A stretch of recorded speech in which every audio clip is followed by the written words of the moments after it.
అన్న ఇప్పుడే వచ్చాను లెనిన్ సినిమా చూసుకొని.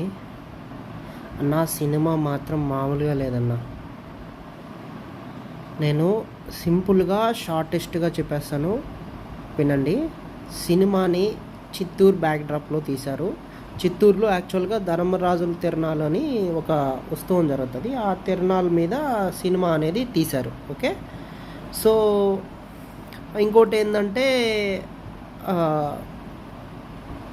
బ్యాక్డ్రాప్ అయితే ఇది. సెకండ్ థింగ్ ఏంటంటే అఖిల్ యాక్టింగ్ వేరే లెవెల్లో ఉంది.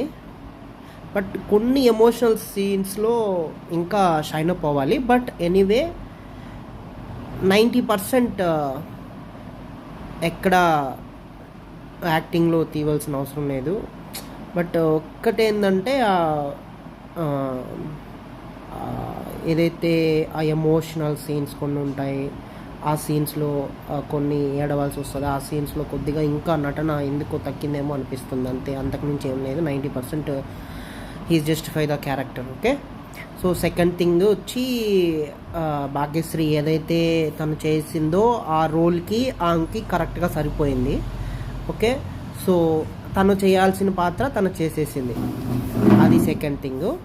ఇంకా మిగిలిన విషయం ఇంకొస్తే ట్విస్టుల మీద ట్విస్టులు సినిమా మొత్తము.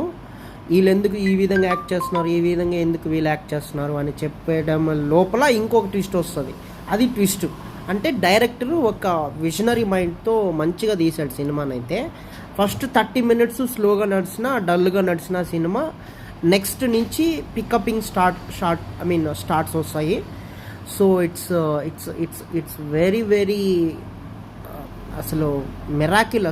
అసలు ఎట్లా వీళ్ళకి ఇంత స్టోరీలు వస్తాయనేది ఒక్కొక్కసారి అనిపిస్తుంది. బట్ అంటే ఈ సినిమాని ఇంకొక సినిమాలతో ఎవరైనా కంపేర్ చేయదలుచుకొని ఆ మైండ్తో అలా కాకుండా ఫస్ట్ మీరు సినిమాకి వెళ్ళండి. మీరు పెట్టిన 100 రూపాయలకి మీకు 9 చేస్తాడు, అంతే. ఓకే, ఆ వేలు వెళ్ళండి. మీరు సినిమా చూసినంతసేపు మీకు మైండ్లో ఏ సినిమా గుర్తురాదు, అదైతే డ్యామ్ షూర్ చెప్తున్నా. తిరుపతి బ్యాక్ డ్రాప్లో తీశారు, ఆ యాస ఉంది కాబట్టి మీకేమైనా ఒక ఈ మన అల్లు అర్జున్ సినిమా ఉంది కదా పుష్ప, అంటే ఆ వాయిస్ మాడ్యులేషన్ అదొక్కటే మీరు ఏదైనా కంపేర్ చేసుకోవాలి. కానీ మిగిలింది అది తీసి పక్కన పెడితే మీరు సినిమా చూసినంతసేపు వేరే సినిమాలు ఏవి నీ మైండ్ ముందరికి రావు, అదైతే పక్క. బ్యాక్గ్రౌండ్ స్కోర్ అయితే తమన్ వేరే లెవెల్ పెట్టేశారు. మైనస్కి వస్తే ఏంటంటే సాంగ్స్ ఇంకొకరు వర్కౌట్ చేసి ఉండాల్సింది. సాంగ్స్ ఇంకా మంచిగా తీసుంటే బాగుండేది అనిపించింది.